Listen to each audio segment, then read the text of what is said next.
네, 안녕하세요. 닥터스키니 최보연 원장입니다. 네, 요즘은 얼굴의 윤곽을 개선시키기 위해서 안면 윤곽 수술 등의 이 다양한 수술을 하시는 경우가 있는데요. 이 수술하신 분들 중에서 대부분이 수술 후 붓기와 흉살에 대해서 고민이신 경우가 많습니다. 수술을 하시고 붓기가 생각보다 좀 빨리 빠지지 않아서 이 턱 라인이나 볼 부분이 좀 부해 보인다라든지, 또 수술 후 안쪽이 유착이 생겨서 흉살처럼 살이 좀 단단하게 만져진다든지, 또 어떤 분은 유착으로 인해서 턱이 당기는 등의 불편감을 느끼시는 경우도 있는데요. 자, 오늘은 이 수술 후 붓기 그리고 흉살을 해결하는 방법에 대해서 알아보도록 하겠습니다.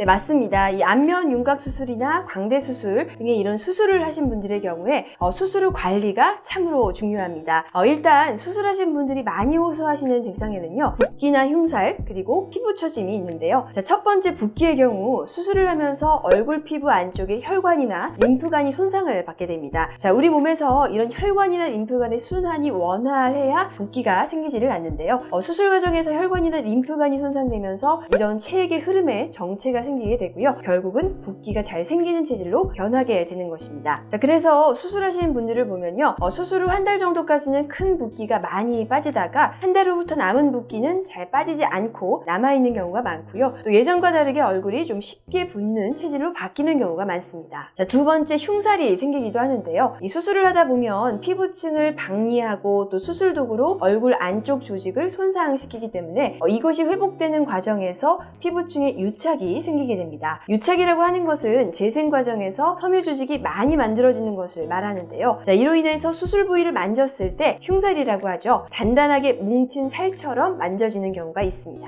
세 번째, 피부 처짐이 생기기도 하는데요. 이 안면 윤곽 수술로 골격이나 뼈의 면적은 줄어들게 되는데 그 위에 피부의 면적은 그대로이다 보니까 남는 피부가 늘어지고 또 처지는 현상이 발생하게 됩니다. 그래서 수술 후에 얼굴은 좀 작아졌는데 팔자 위에 살이나 턱 라인이 좀 처져 보이는 것 같다고 하시는 분들이 계십니다.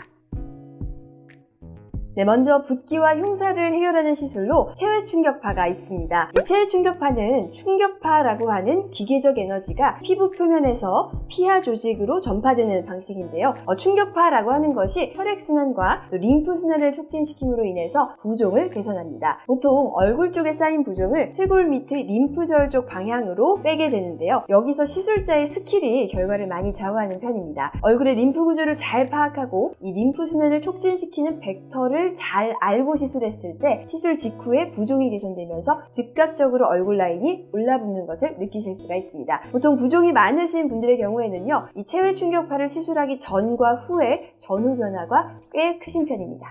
또한 체외 충격파는요, 이 흉살을 완화하는 데도 효과가 있는데요. 이 섬유화된 흉살 조직에 충격파라고 하는 기계적 에너지를 전달함으로써 흉살 조직이 연화되는 효과를 볼 수가 있습니다. 그래서 이 충격파 시술 이후 단단하게 만져졌던 이 흉살 부위가 부드러워지고 점점 매끈해지는 것을 느끼시게 됩니다. 자, 그리고 수술 후에는 피부 안쪽 조직에 상처가 나면서 안쪽에 염증성 환경이 조성되게 되는데요. 이 체외 충격파가 이런 염증성 환경을 치료하고 재생에도 큰 도움이 됩니다. 이 충격파 자체가 미세 순환을 자극해서 혈류량을 증가시키다 보니까 이 손상된 세포의 재생을 돕게 되고요. 또 체외 충격파 기계는요, 원래 정형외과에서 인대염이나 근막염과 같은 염증을 치료하는 기기로 쓰이기도 합니다. 즉 충격파가 산화질소라는 것을 방출하면서 염증을 치료하는 기능도 하기 때문에 수술 후의 상처 회복 그리고 재생에도 도움이 될 수가 있습니다.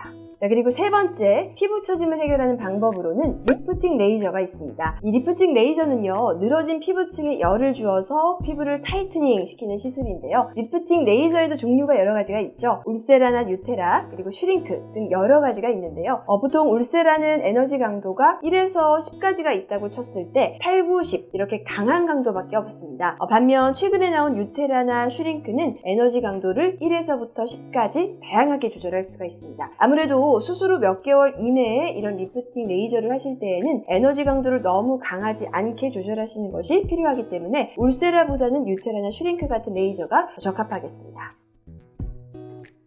네, 체외 충격파 시술은요 전혀 아픈 시술이 아닙니다. 정형외과에서 체외 충격파를 받아보시고 매우 아픈 기기로 생각하시는 분들이 계신데요. 이 부종 개선을 위해서 사용하는 체외 충격파 기기는 정형외과 기기와 파장도 다르고요. 또 에너지 전달 깊이도 아예 다른 값으로 세팅이 되어 있기 때문에 통증이 전혀 없습니다. 오히려 이 뭉친 피부 조직이 좀 풀어지면서 시원하다라고 하시는 분들이 많으시고요. 너무 시원해서 집에 기계를 가져다가 계속 하고 싶다는 분들도 계실 정도로 이 통증이 있는 시술은 아닙니다.